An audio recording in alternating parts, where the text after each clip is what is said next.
Welcome, welcome. It is the live reaction of the podcast right now, post Money in the Bank. What a way to end the show. What a way to kick off the show. There is so much to talk about. There's a lot that is going on. This is the first live that we are doing.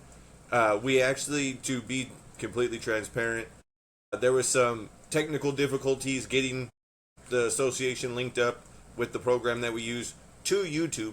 So it's going to have to wait until Night of Champions for the live reaction on YouTube. So tonight we're doing it right here on Riverside FM, which is the program that I use to record the podcast. So shout out Riverside FM.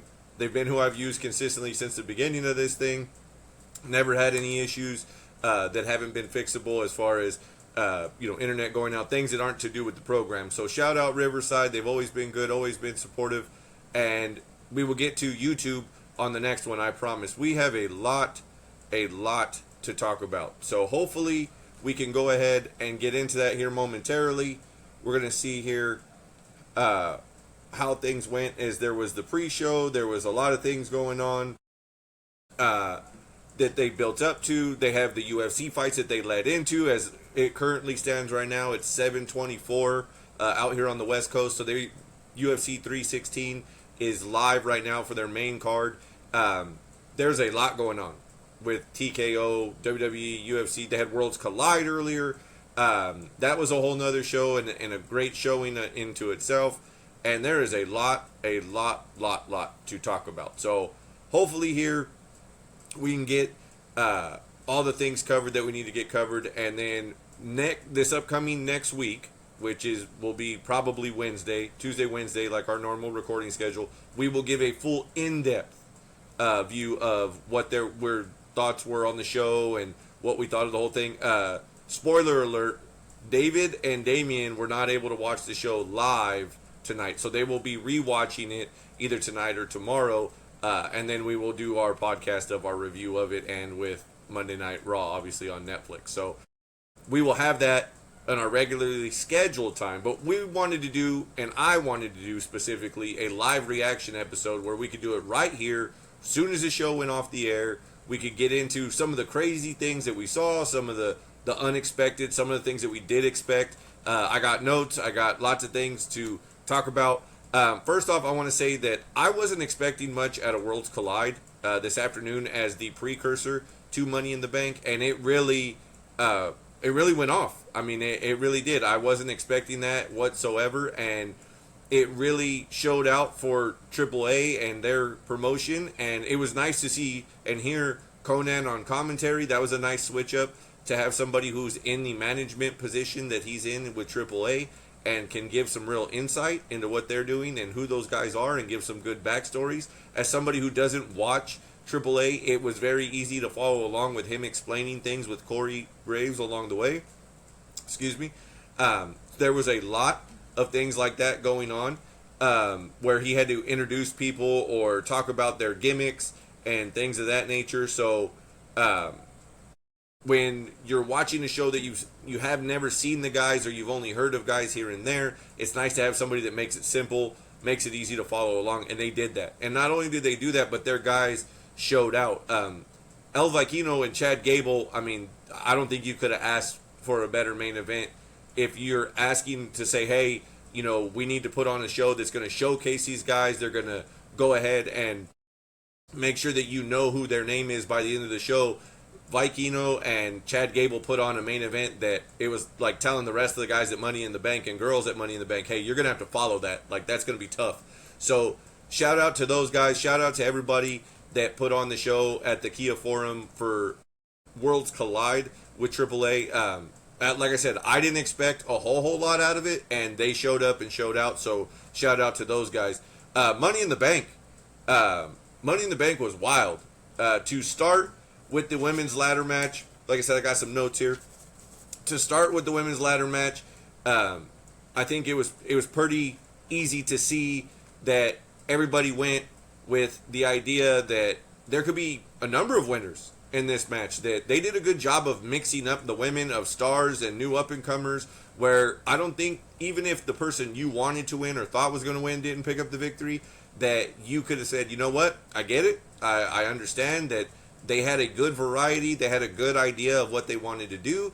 And ultimately, the girl who probably, if we're being honest, could use it the most in the storyline that she has and has worked her ass off in this storyline, she picked up the victory. Naomi is who I'm referring to. She's the one that got the win tonight in the women's Money in the Bank ladder match. It was pretty obvious that they wanted to showcase the newcomers, which was a great thing. Roxanne Perez and Julia got a lot of love. Everybody got to see Stephanie Valcourt at Worlds Collide, then got to see her again in the ladder match for the women's Money in the Bank match. So she was already showing up and showing out. This was her third match in 2 days because she was also on SmackDown in the 6-woman tag. So they all got to see that. We all know Naomi's story right now with Jade and the whole, Bianca's kind of the window dressing on that deal. And so to be able to have a couple vets in Rhea and Naomi and be able to, and Alexa Bliss, and then be able to have up-and-comers like Roxanne Perez, Julia, and Stephanie Valcourt, I mean, like I said, I don't think you could have lined out a better set of opponents and participants in that match. So, super stoked to see that match. There's a couple things that I had a problem with in this match. One, there was a couple times where spots look overly choreographed. I didn't really care for that. And then this happened in both ladder matches, and it kind of was annoying more so than anything, is that there was too much of people laying around the outside and hiding. And especially when they showed the drone shot overhead, you can see them laying around and waiting for their next spot to come up or their next moment to come up where they're running in and making sure that they see what's going on. So I thought that there was too much of that. I mean, with these matches, there's a little bit of the idea that there's chaos. So you have to have a little bit of chaos going on where you got to have people fighting. You can't just be, well, they got hit one time and now they're laying down outside. Or there's a big dive and so everybody fell down and then everybody's going to lay down for 3 to 5 minutes while 2 to 3 people in the ring do their thing and get their moment. There's got to be a little bit of chaos that you somewhat can't follow, but it's okay because the chaos that's going on in one area is just minimal compared to what the people that are trying to shine, whether that's in the ring, outside, whatever the spot is, they're able to have their moment. So for that perspective, that was one of the things that I thought, man, like, if I'm nitpicking, that was a lot. There was some crazy spots that I thought were cool, like Julia doing the German suplex while being stuck in the ladder. That was a big one. The Devil's Kiss to Rhea on the ladder. Everybody loves that move. That's the go-to for Stephanie Valcourt, so everybody loved that move. She got a huge pop with her and Julia on the ladder getting after the briefcase, more so than some of the other girls. One of the things I noted was that, to me, other than the dual finisher spot where Alexa hit her version of Sister Abigail, and then Rhea hit the Riptide, Alexa Bliss wasn't showcased very much in this match, which I don't know if that's just because they don't want people to get their hopes up because they have other plans for her or they don't really know entirely what they're doing with her. But out of the 6 women that were involved, it seemed like she got the least shine out of everybody. So, I mean, that to me is a little confusing because you brought her back, then she went away, then you've brought her back. You would think that she would be somebody who you would want to be able to have the shine and kind of reintroduce her and remind people of how good she is and what she is and where she's at as a character. But they didn't do that. So I was a little confused by that. Rhea got a lot of moments in, which you would expect. I mean, the pop she got even just coming out was crazy big.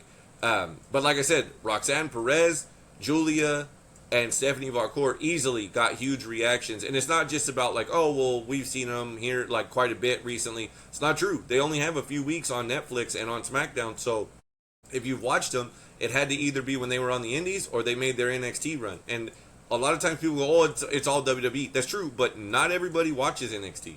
And not everybody watches the Indies. So you can't just say that was a built-in thing, that they go ahead and knew already. That was people that are genuinely invested in these ladies and invested in where their future holds. I said this on the prediction episode of the podcast.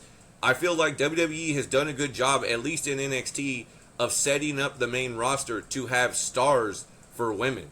I mean, when you check off the boxes of who's there and who's, the vets, you have Rhea, who's still young, who's a vet and a star.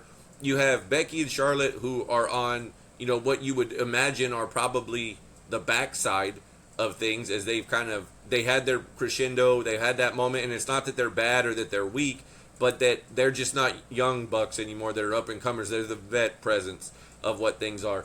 Naomi is another one who's been around forever, but it seems like now, yes, she's been a women's champion before, but it seems like just now she's found her storytelling ability. She's found a way to make people care about her more than just the glow in the dark shit and the dancing. So, this is an opportunity for her. You have Jade, who's new. You have Nia, who's been around. You have Tiffany, who's new. You have Roxanne and Julia and Stephanie Valcour. All these people, even when you have Piper Niven, Chelsea Green, and Alba Fire doing their thing on SmackDown, they're not old or veteran people either by the standards of the WWE locker room. They're very much either on the rise and ascending, or they're very much in a situation where they're waiting for their moment to break through and have that opportunity. So as far as the women's division goes, there's a lot of reason to be excited. Io Sky, Kairi Sane are still there.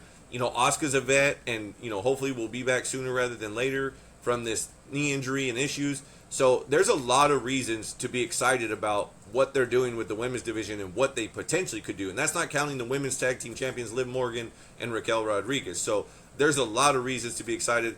We'll talk about Lyra and Becky here in a minute. But first, the second match on the card was Dom and Octagon Jr. for the IC title. This was set up at Worlds Collide, where Dom shot his mouth off, got involved, they pulled him over the rail, and he wound up challenging Octagon Jr. I really like this for what it was. This, to me, was one of the two matches that were formatted the best.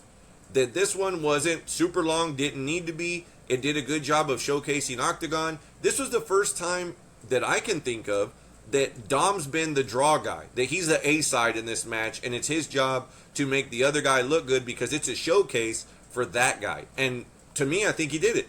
I think that they had a good match. It was strong. Dom looked good. It had a lucha libre style. They did a good job of mixing things up. It wasn't over the top where it was a spot fest, but it also wasn't a slow paced, we're not really going to give you the lucha libre style. It was a good mixture. It didn't go super long. And honestly, like I wrote down, good pacing, good opportunity for Dom to show out as the draw, good timing for the match, good timing for both of them. They didn't have a bunch of awkward spots where they didn't know how to work with each other. They couldn't figure it out. It literally flowed well. It was a good showing, and Dom looked good and made, Octagon look good. And I will say Dom's gear, this is the best gear Dom's had since he joined the Judgment Day, in my opinion. The black and gold look good. And one of the things I noted is he's lanky. I don't think people realize how lanky he is. Once he lost the shirt that he wears on his waist that covers up his legs, I don't think people realize how long and lanky he is just from arms and legs wise. There was, and on the 619 you could even see it, how long he was and how he has to be careful in that move, that he's going to hit him with the shins. He's not going to hit him with the toe on his feet or the top of his foot. So interesting enough, as much as people have found a way to sit here and cheer Dom and be happy for his Intercontinental run and what they're doing with AAA, I think this is great. I would love, and I'll even throw this out here, I would love to see him at Triple Mania. Put him in a match with somebody over there and let him see how he does in Mexico. Let's see what kind of heat he has in Mexico. He's a Mysterio, right? He's obviously talked shit about Rey, who, is one of the all-time legends in Mexico. So let's see what Dom does over there. Let's see what kind of a star he is there when you take him outside of the WWE bubble and put him out there, and let's see what happens. Give him the ball, let him see how far he can run with it. I thought it was really good. Becky and Lyra, right out of the gate, Becky's wearing the big furry coat, and then the gear she was wearing at first, I was like, is she wearing boxing gear? And then I realized that the shirt she had was probably designed by her daughter based on the way that it looked. And then she had the baggy, almost leathery-ish pants that went with the matching boots. Listen, I don't mind the idea of the kid design the stuff, but it's got to be more than a tank top. Make it something where it's big and it shows off what the kid did. It doesn't look like a regular t-shirt that you just had in your closet that you wear every day and then told your kid, hey, draw on this and I'll wear it out there. it was tough to see that like somebody who has a moniker as Big Time Bex is wearing a regular t-shirt tank top that just has, you know, designs on it that you can't hardly read or see what they are. So I thought presentation wise that she could make that bigger and better and more flashy, even with what it is. It's not that she's got to change the design, but just make it bigger, make it pop more, make people pay attention to it. Especially when you come off of wearing all the things that she does wear, you know, previously. Now she's been walking around in casual clothes for the promo. Okay, cool, it's a promo. But wear something different for the actual match. Put something on that makes people go, oh shit, like that's hers. That she's a star. That makes her look like a star. What she looked like is she taped her hands and then she went out there and then somebody didn't have a shirt made and she was in the back and had a shirt on already and was like, here, write on this with her daughter. So from that point of view, presentation wise, I thought that could have been better.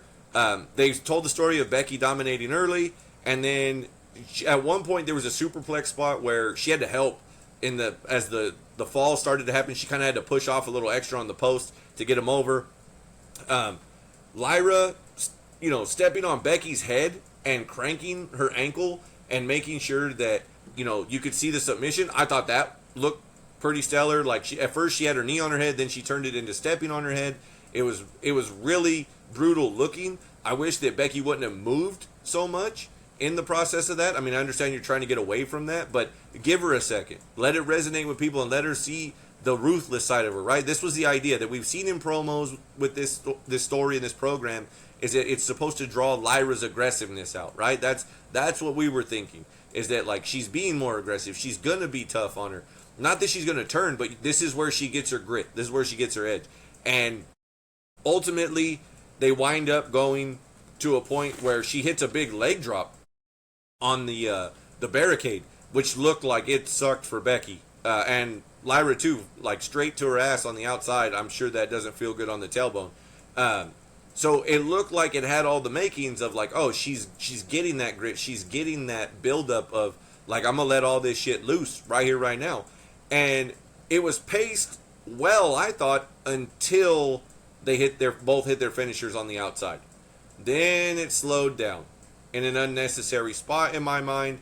You know, Becky winds up getting the win and pulls the tights. I'm going to say pull the tights because with Lyra's gear, if she would have flat pulled the tights, she would have basically been showing her ass. So she just kind of grabbed her back and pulled her to her and kind of gripped the tights to kind of make it look passable in that thing. I said this on Discord and with everybody out there. Shout out to everybody on Discord. We have 95 members on our Discord server. Everything that was talked about on there, everybody was talking about Becky Hogan this or, you know, Lyra that, and it was a big thing. We had a lot of conversation going on today, and in particular in this match, I said it on there, the wrong person won. Because ultimately, Becky wins. She has to raise her hand. She wants her to show off to all sides of the ring. And then, when it's all said and done, they wind up having her just suplex her after she puts the belt on her and get pissed off and goes after. You could have done that without having to do that and put the belt on Becky. It was, to me, there's no upside to this. If you're going Becky Bayley, do they need the Intercontinental Championship in that program? Does it make the Intercontinental title any more prestigious by having Becky win it and then going on to a program with Bayley, where Lyra is now 1-1 with Becky, and so what are you going to do now? You're going to have them fight a third time? And then you're going to see that anger and aggression of Lyra even more? Why wouldn't you use this to elevate Lyra? Let her beat her a second time. And then now it's, hey, listen, she can't challenge for that. Well, guess who can? Bayley. Well, now you have Becky fuck Lyra out of the title by having Bayley win, and then she can challenge for it again, and then you get your Bayley-Becky program. So now Lyra looks strong by beating Becky, and she didn't lose anything because she doesn't look weak for getting fucked by Becky and losing to Bayley. So I didn't like this. I definitely didn't think that this was who should have won. I didn't pick them to win. I thought that the title should be on Lyra still, and at this point with Becky, I feel like, not that she's mailing it in, but she doesn't have that same, I guess, shiny new toy feeling that she had before she went away for so long, where you thought, man, she's a damn star. Like, she walks like a star, she talks like a star, she presents herself like a star. Lately, she shows up in comfortable clothes and just does the whole like I'm me and she's her and she's a nobody, and then doesn't she can't figure out if she wants to be a chicken shit heel. She can't figure out if she wants to be the person who's the weak heel. It to me, if she's gonna do what she's doing, then she needs a big heater, somebody who's bigger than her, somebody where she can run her mouth and then go you got to deal with her, not me. But that's not what they're doing. So to me, they need to fix this a little bit, and she needs to either step it up a notch, or she needs to go ahead and do things that where she doesn't have to do that. Like, you're not in the title picture. You can work with people and have good matches and not have to worry about this. And I'll say this again, not that this was a terrible match. I didn't hate it, but I just thought the wrong person won, and the way that they're going to go about this is wrong.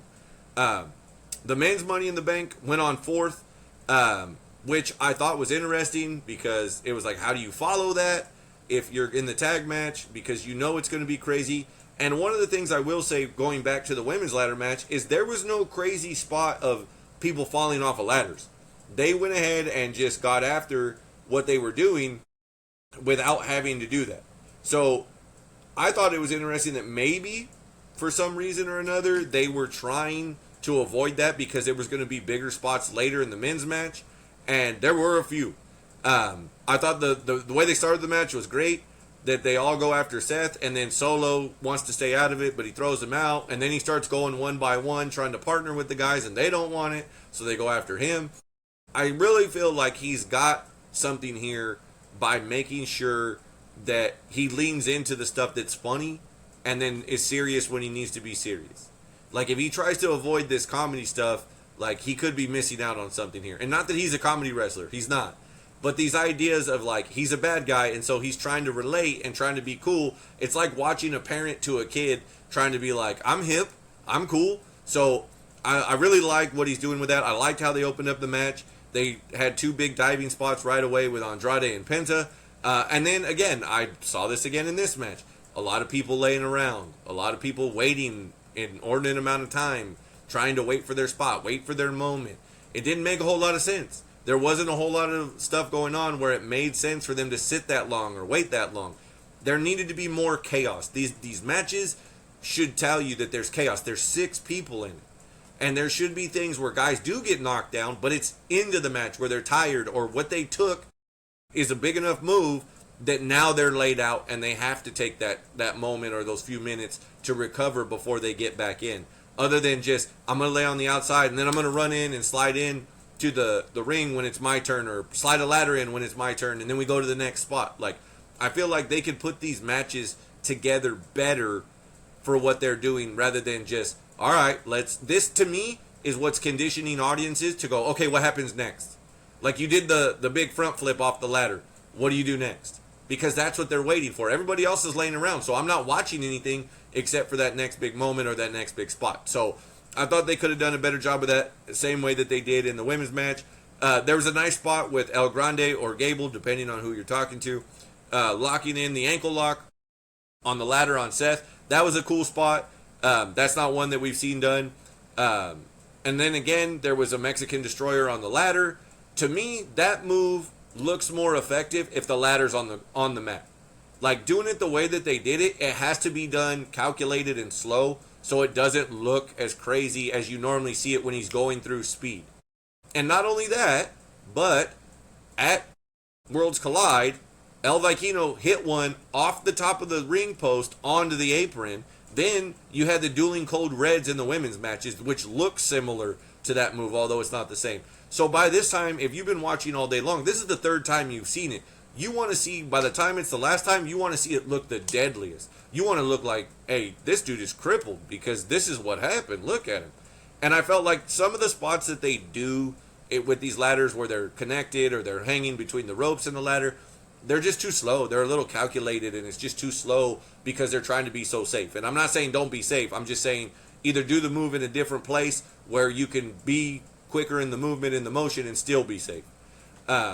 They also had a fireball wrapped ladder, which was, and I don't mean the actual fire, I mean as in Fireball whiskey, which if you watch Sheamus's Celtic Warrior workout, that's Obafemi's favorite whiskey. There you go, little useless trivia for you. The idea of sponsors is so disgusting at this point. Like, literally, I saw the tables last night where they had the Slim Jim logo. It was small, but it's on the table. We knew that was there. Fireball's already the sponsor on the LED screens and on the wraps of the posts and everything else, but they had to pull out a ladder that had the words Fireball wrapped around it in red and yellow like the label of the bottle. We get it. It's about money. We get it. But this is getting to be to a point where it's almost like, ugh, every time you see another sponsor's name. And it's just purely that. Like, they're now in talks of putting, I saw it twice this week, they're in talks of putting sponsors on ring gear for different wrestlers. Like, seriously? Seriously? Like, this isn't the NBA. This isn't MLB. This isn't the UFC. The UFC doesn't even do that anymore. They went away from that when they signed the Reebok deal and kept going with what they have now with Venom. They don't do that. So why the fuck are we putting it on wrestlers? And here's the other thing. If you're going to put it on wrestlers' gear, are they getting any cut of the money? So that's a whole nother animal. So to me, that's messy. To me, it's extra and it doesn't need to be. Let wrestling be wrestling. Stop this to me, and I've said this a couple times now. TKO and the people that own Endeavors are business people. They're not wrestling people. And so now you have business people trying to run a wrestling company / entertainment company. But wrestling is the primary here. People wanted pro wrestling back. People want to see storylines that are good and invest in characters. People don't care if you make $1 billion. If you don't believe me, go to an indie show that only has 12 people at it. People love wrestling for wrestling. They don't care about how fancy it is or what this means to the company in dollars and cents. Production is great. Save yourself some money in different ways. You know, and if you're a multi-billion with a B dollar company like they are, this now looks like for so long, like I'm not even mad at the mat thing because New Japan does the same thing. They've been doing that forever with the mat. The UFC was already doing it. I get it. But at the end of the day, like at a certain point when you're doing the ladders and the tables, now it just looks like you're whoring yourself out. That's what we've come to with sponsorship money. It's not in the commercials. It's not sponsored only for the pay-per-view where Snickers used to be the main sponsor of WrestleMania, or this match was brought to, everybody was like, all right, I get it. This match is brought to you by whoever. Now every match has a sponsor. Now there's not just a promo for Slim Jims. They're on the tables. And now you got LEDs, posts, the ringside barricade, everything has a sponsor on it. It's getting disgusting. It's to the point where you're just like, ugh, fucking shoot me if they put another sponsor on something. Like, really? Like, it's terrible. We wound up seeing that at a certain point, there was a huge moment where El Grande headbutted Penta off the ladder and LA Knight ran up a ladder right behind him and hit a big belly-to-back suplex. That was a huge holy shit moment that I didn't know if that could be topped because they both took it flat and it looked brutal. But we'll get to the moment that, in my opinion, beat that. And I'll explain why when we get there. We would see that Seth has had enough and he starts calling for the boys. So Braun and Bronson show up and they clear the whole ring and they go to have their moment.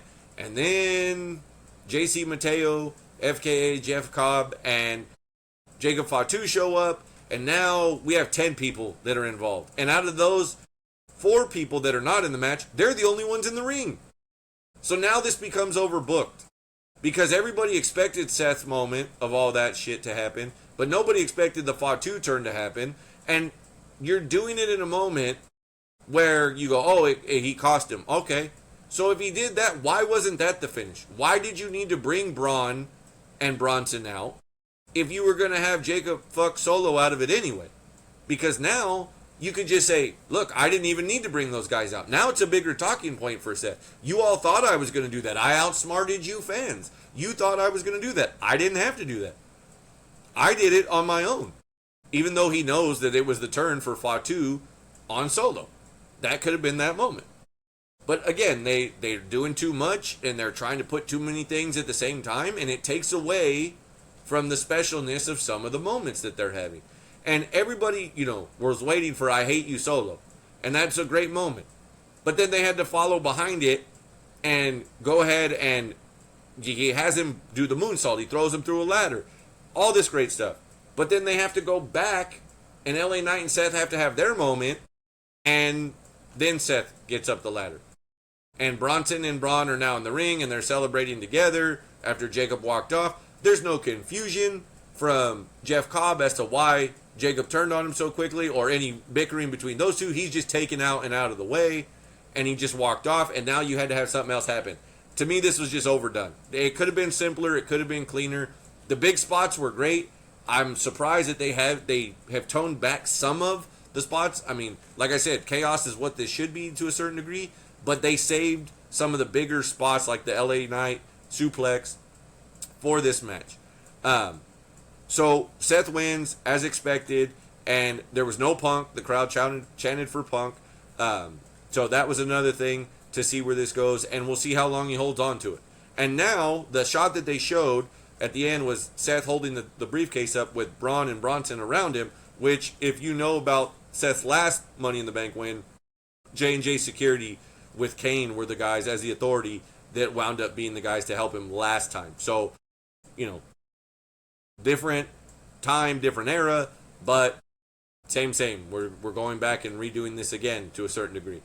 The main event, Cody and Jay versus John Cena and Logan Paul. The pace was slow and controlled. I was a little worried how long they were going to go because this match started just a couple minutes before 7, and I thought, man, they better not drag this bitch out to 7:30 and make this a 30-minute thing with entrances and everything. But it wasn't that. I was pleasantly surprised that they didn't do that. They started out slow and controlled, which is fine in a tag match because they were getting heat on Jay for being able to go ahead and keep him away from Cody to build up to that hot tag for Cody. But I will say this. Cena's bumping in this match is cringeworthy. Like, I get it. He's older. He's quote-unquote lost a step. But, I mean, just in general, it's almost like he just can't fall down anymore because he doesn't know how to sell it. It just looks so bad. It literally, in wrestling terminology or ideology, it looks like an old man falling down. That's what it looks like a grandpa old man falling down. Like, he doesn't know how to take the flat bump anymore and tuck his chin. Like, he just puts his arms out and he's just kind of slow motion falling to the ground. It looks terrible. And I don't think that that's part of the quote-unquote ruining wrestling. I think that that's just him older and not doing this as often, and so he's just going through it. We would see Logan splash Cena by accident, and then we would see Logan grab a drone, which we've seen him do this with the phone and the quote-unquote go viral moment, but this time it was different, which I thought was cool. They had it happen to him. So he gets superplexed, and then Jay hits him with the Uso splash, which, from the drone angle looks crazier. So I thought that was really cool that they did that. And then they go outside of the ring, and you have the moment where Cena eats a spear, and those tables are brutal. Like, these new tables don't break at all. So I'm sure that sucked with the spear. But then for Logan to hit the acai moonsault onto Jay, to me, that was the biggest bump of the night. Because you're going straight backwards, and you kind of have to loft. You can't laser beam yourself. And he hit it about as square and as clean as it could be. And I've talked about him practicing in rehearsal. That's something you need to practice in rehearsal. But live, he hit it clean. There was no mistakes. There was no miss. It was dead on. So, credit to him. It was a great thing. I thought it was the moment of the night. And then we would see... And to me, this is another thing. It's dumb, the way that they did this. They're being checked on after those spots, so Cena grabs the title and hits Cody again. You mean to tell me that the referee couldn't lean down and check on both of them and then get back in the ring? And then see what was going on? Nope. He had to turn a blind eye. Wrestling 101, the referee's lost, so let's bury the referee and make him look like an idiot for not being able to see what's going on. So that was its own thing. And then the moment that everybody was shocked by, that there's a guy that runs in, zipped up black hoodie, you can't tell who he is until he leans down and starts pummeling John Cena, and you can see that his jacket slides up, and you can tell that that's Ron the Truth Killings. That's not Ron Cena, that's Ron Killings in that moment. Will we see Ron Killings when he comes back, the serious version that we all know he can be, and a badass to what we've seen in the past, a la NWA World Champion Ron Killings in TNA's days? Or are we going to see the R-Truth that is playful and funny and just had a pissed off moment where he got back?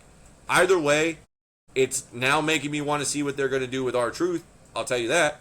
And we would see out of this, so Cody winds up hitting the crossroads, and Jay and Cody wind up getting the win.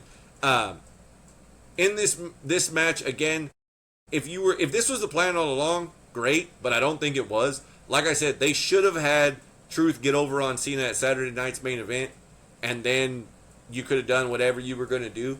I mean, I would have even have liked to see Truth get the pin on Cena, thanks to a returning Cody, and then Cena be so pissed off the following SmackDown that he said, I made a call to The Rock, and Ron, you're fired.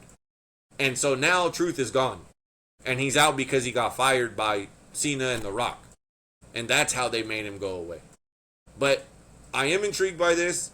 I just think that the people made their voice heard in this instance. That they were like, you guys are dirty for doing this to Truth. There was a lot of superstars that spoke up on his behalf publicly on social media, saying that they love him and that they wanted to continue to see him and that they fucked this up.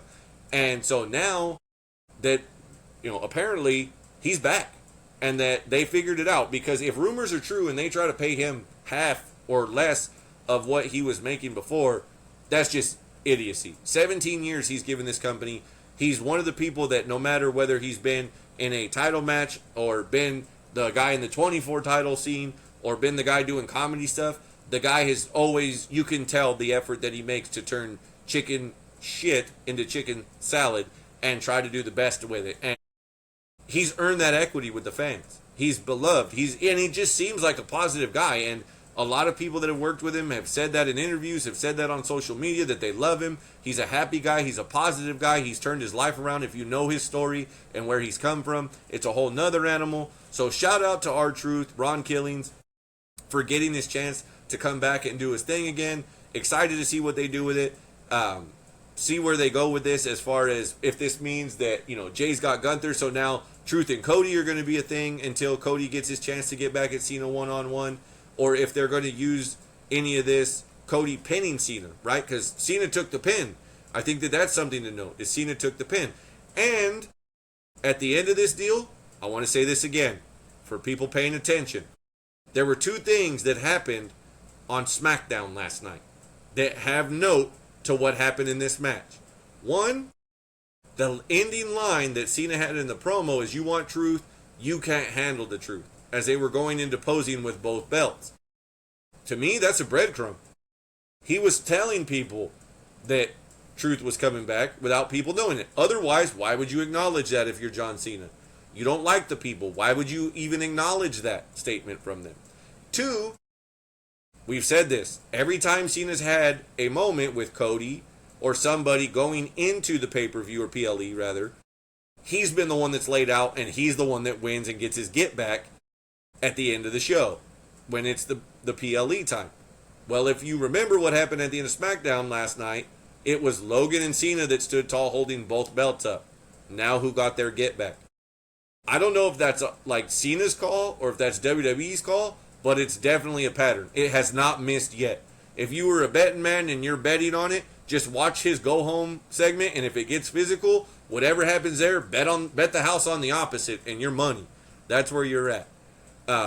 So, I mean, literally, it was called with those things. He's getting very formulaic with some of the things that they're doing. And again, I thought that out of all the matches that they've had, that this was the best one that he's had to this point since he's been back.